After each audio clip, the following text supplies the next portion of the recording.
Bonjour, c'est Morgane Soularue. Aujourd'hui, je vous emmène en balade dans les rues de la ville, il y a un siècle. Comment étaient les années 1920 à Rennes? Quels lieux se sont transformés? Qu'est-ce qui a disparu? Quels épisodes ont marqué la ville? Préparez-vous pour un nouvel épisode de Raconte-moi Rennes, riche en anecdotes. Quai Lamartine, la Vilaine est couverte par un élégant jardin agrémenté de bancs. Rennais et Rennaises viennent s'y promener le dimanche. Le bol d'air se prolonge jusque sur le Mail, qui commence d'ailleurs à se transformer en accueillant des garages, signe que l'automobile arrive en ville. À 2 pas, un ding-ding familier marque l'arrivée d'un tramway. Voilà, nous y sommes. Soyez les bienvenus dans la Rennes des années 20. Pour commencer la visite, direction les courses. Car dans les années 1920, Rennes accueille encore un grand hippodrome.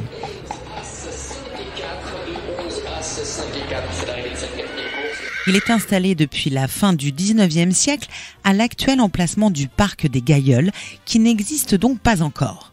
Pour la petite histoire, sa fermeture va être actée dans les années 1970 pour cause de vétusté. Le parc des Gailleuls est donc encore un paradis hippique, mais rien n'empêche d'aller se délasser ailleurs. À Cesson, par exemple, où de nombreux Rennais viennent pique-niquer et prendre du bon temps à la guinguette. Ou encore dans l'un des parcs que Rennes compte déjà, comme le Tabor, ou encore le square de Villeneuve, signé Emmanuel Leray et qui ouvre en 1926 dans le quartier du même nom. Il se trouve à 2 pas de la prison Jacques-Cartier. Pourquoi je vous en parle ? Parce qu'il s'agit du tout premier jardin public aménagé par la municipalité en dehors du centre-ville. Et c'est à un certain Eugène Quessot qu'on le doit.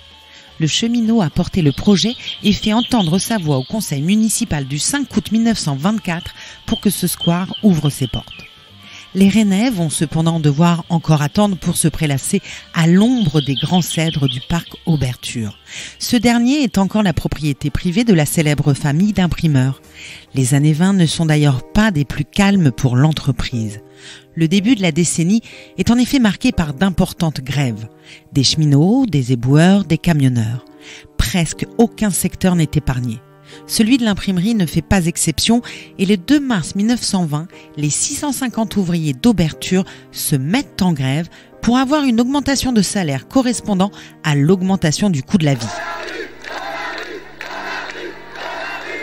Le mouvement est largement suivi et baptisé la grève du livre. Mais si le conflit se résout rapidement dans la plupart des entreprises, il n'en va pas de même dans l'imprimerie Auberture, fleuron de l'industrie rennaise à l'époque.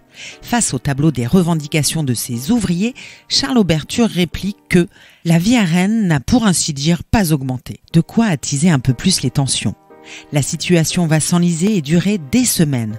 Le journaliste Étienne Nicole s'en émeut dans le journal Les Nouvelles Rennaises. Le tableau de revendication des ouvriers est modéré, raisonnable et juste.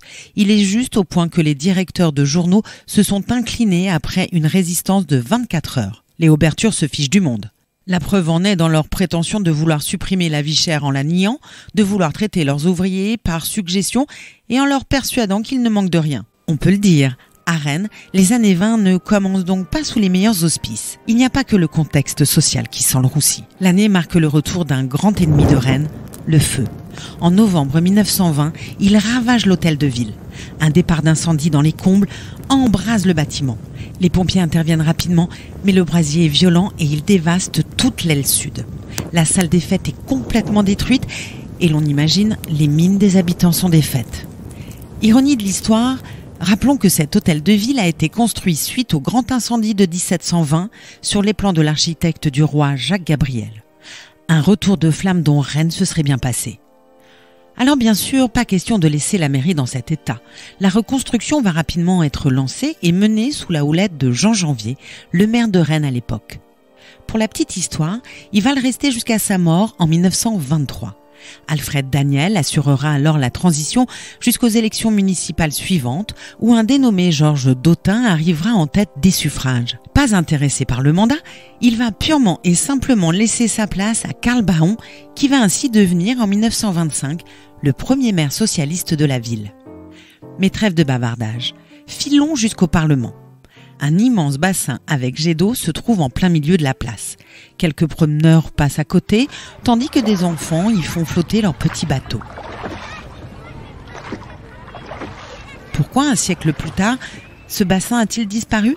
Eh bien, en fait, dans les années 1920, le bassin n'était pas du tout du goût des habitants qui l'avaient même surnommé la bassine. Il était jugé disgracieux et accusé, entre autres mots, d'amener de l'humidité dans les immeubles qui cernent la place. Il va cependant survivre aux années 1920 puisqu'il ne sera comblé qu'en 1935. Avant de partir, ouvrez bien les yeux et regardez le Parlement. Vous ne remarquez rien ? Regardez mieux. 4 grandes statues sont posées devant le bâtiment. Elles représentent des jurisconsultes rennais célèbres et ont malheureusement désormais disparu. Installées en 1840, elles ont été assez mystérieusement détruites dans les années 1950. Les années 1920 à Rennes, c'est aussi Odorico et la grande vogue du style Art déco. C'est à cette époque que le plus rennais des Italiens, Isidore Odorico fils, va reprendre l'entreprise de mosaïque et la faire considérablement croître. Il ouvre des succursales à Angers, Nantes et Dinard, et d'une poignée d'ouvriers, il passe à une centaine. L'une de ses plus célèbres réalisations rennaises reste les mosaïques de la piscine Saint-Georges, inaugurée en 1926. Une piscine chauffée, ce qui est une vraie révolution à l'époque, puisque la France n'en compte alors que 16.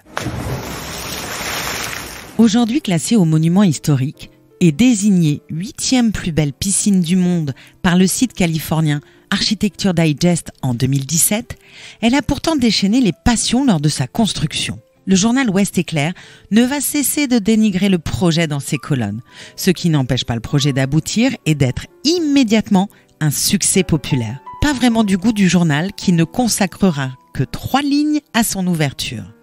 Mais l'emplacement de la piscine Saint-Georges doit tout à un drame qui s'est lui aussi joué dans les années 20.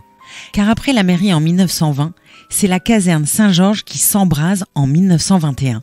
Malgré une nuit entière à batailler avec le feu, le bâtiment est complètement détruit. Il ne reste que les 4 murs extérieurs. Le ministère de la Guerre, qui en est propriétaire, n'imagine pas le restaurer, le revend à la ville, qui va le reconstruire et en profiter pour bâtir sur le même terrain la célèbre piscine Saint-Georges.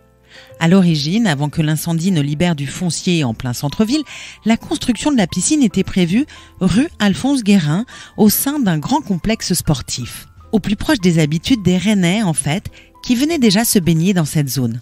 Toujours est-il que la piscine s'installe finalement rue Gambetta, et seul le stade Vélodrome, l'actuel stade du commandant Bougoin, va sortir de terre à Alphonse Guérin.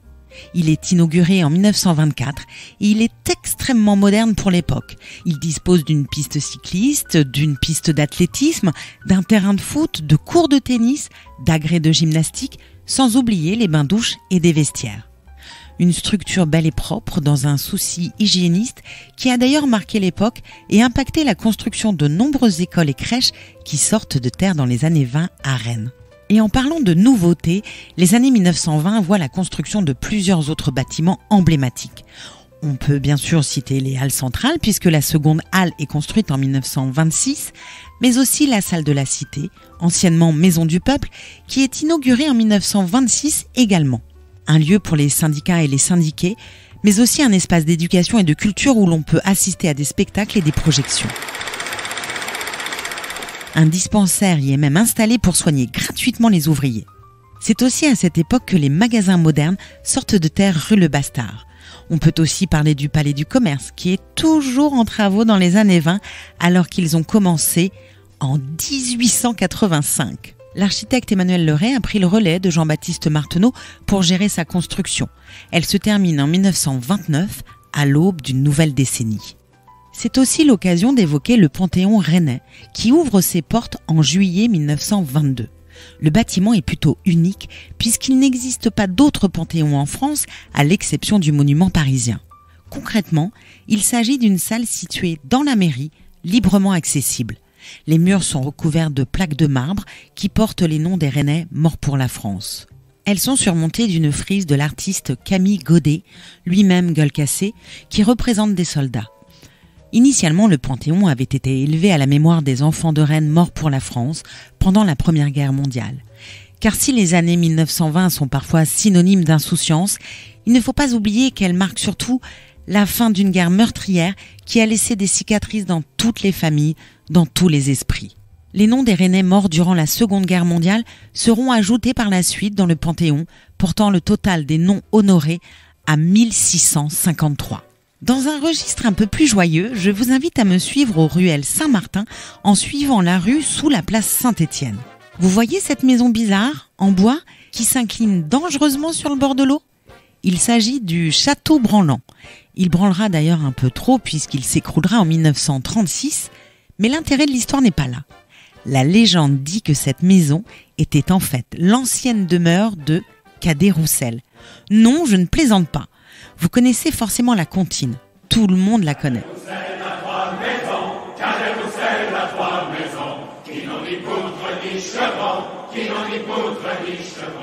Ce qui est moins connu, c'est que Cadet-Roussel aurait été rennais et aurait fait bâtir cette maison sur les bords de l'île. La bâtisse est donc toujours debout dans les années 1920, mais elle est complètement vétuste et n'a de château que son surnom. Ce qui n'est pas le cas d'un autre bâtiment que l'on peut également observer dans les années 1920 à Rennes et qui a disparu aujourd'hui, le château de Maurepas. Plusieurs fois centenaire et accusé d'être hanté par des fantômes, il va être rasé quelques décennies plus tard lors de la construction du quartier. Et voilà pour notre petite promenade à Rennes dans les années 1920. Vous vous demandez peut-être comment s'est terminée la décennie. Eh bien, un peu comme elle a commencé, en demi-teinte. Dans son édition du 31 décembre 1929, Ouest Éclair raconte qu'un cyclone vient de frapper Rennes. On pourrait dire que tout est en ruine et deuil. Le vent a voulu reconstituer une vision du front, déclouant les ardoises, arrachant les volets, brisant les carreaux. Un mur de la clinique Saint-Yves s'est éboulé et les rues sont jonchées de branches mortes. Au Tabor, dans l'enfer, d'un arbre magnifique, il ne reste plus qu'un moignon. Sur le mail d'Onge, des aulnes gisent alignées sur la berge. La fête foraine sur le Champ de Mars a également été touchée, au grand désarroi de certains forains dont les attractions sont sérieusement endommagées. L'Ouest Éclair termine son article en ces termes. La bonasse est revenue, souhaitons qu'elle dure. À l'aube des années 1930 et de la Seconde Guerre mondiale, pas sûr que le vœu ait été entendu. Rennes dans les années folles.